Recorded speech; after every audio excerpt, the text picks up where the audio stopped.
अभय दुबे, अब किसान के मुद्दे पर, भाई आप तो दिल्ली में तीसरी शक्ति है ना, किसान के मुद्दे पर आप किसके साथ हैं? बीजेपी के साथ या आम आदमी पार्टी के साथ?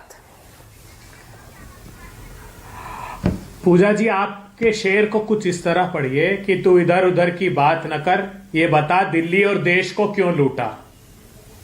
पूरा देश कह रहा है किसान विरोधी केजरीवाल और मोदी।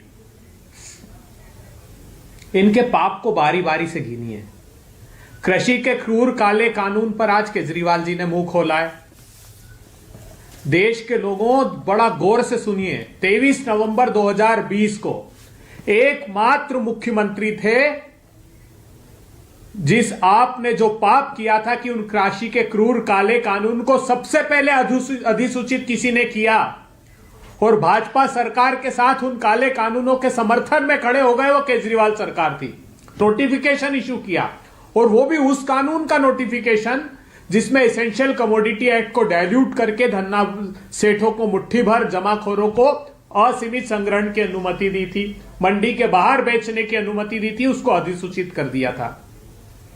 अब मैं पूछता हूं शिवराज सिंह चौहान साहब, बड़ी विनम्रता से, आप बड़ा प्रेम पत्र लिख रहे हैं, ये बताइए ना बाप, अभी आपने आज डीएपी के एक स्कीम में सब्सिडी को लॉन्च किया।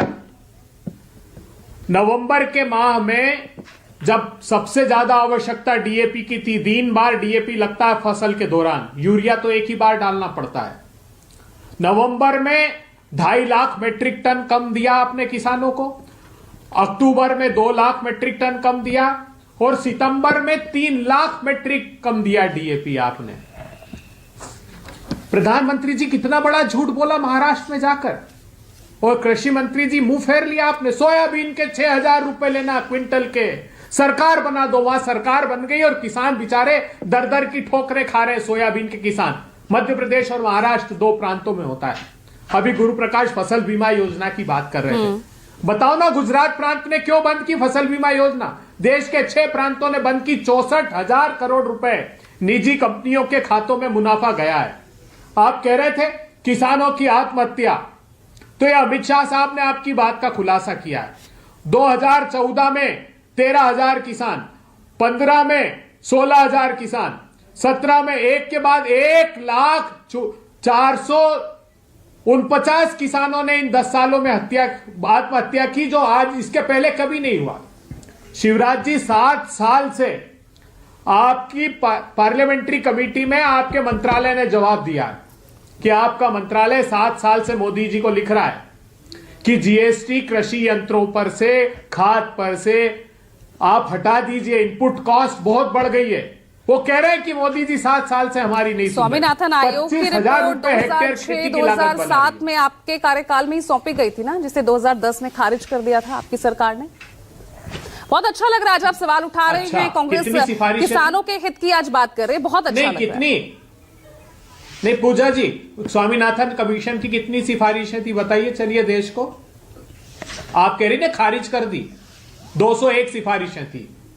ये मोदी जी ने जो एफिडेविट फाइल किया सुप्रीम कोर्ट में 9 फरवरी 2015 को, उसमें लिखा है कि हमने 174 स्वामीनाथन कमीशन की सिफारिशें जनवरी 2014 तक लागू कर दी थी, और उसमें यह भी कहा कि हम लागत का 50% ऊपर देंगे तो मार्केट डिस्टॉर्ट हो जाएगा। ये कृषि के काले कानून किसके कहने पर लाए थे? अमेरिका के उद्योगपति के कहने पर। नीति आयोग में मांग क्या है? एमएसपी पर लीगल गारंटी वो दे पाए? इधर उधर की बात तो आप भी खूब कर रहे हैं आज, क्यों अभय जी? नहीं सुनिए ना, आप सुनिए ना, क्यों मांग रहे हैं? इसलिए मांग रहे हैं कि जो मोदी सरकार है, अभी इन्होंने कहा ना गेहूं प्रिक्योर किए हैं 23%, जौ किया है 0%, चना किया है 0.37%, सरसों किया है 9.9%, कुसुम किया है 0%। फसलें ही नहीं खरीदते साहब। कांग्रेस के समय इतनी शिकायत क्यों नहीं थी किसानों को, बताऊं मैं आपको? क्योंकि खेती की लागत नहीं बढ़ी थी। 2,86,000 करोड़ रुपए, 15 करोड़ हेक्टेयर में खेती होती, जेब से किसानों की निकाल लेते हैं। किसान करेगा क्या बेचारा? ये मार डालते, किसान न्याय की मांग करे तो लखीमपुर में जीप से रौंद कर मार डालते किसानों को। कहां जाएगा किसान? 700 किसानों ने शहादत की।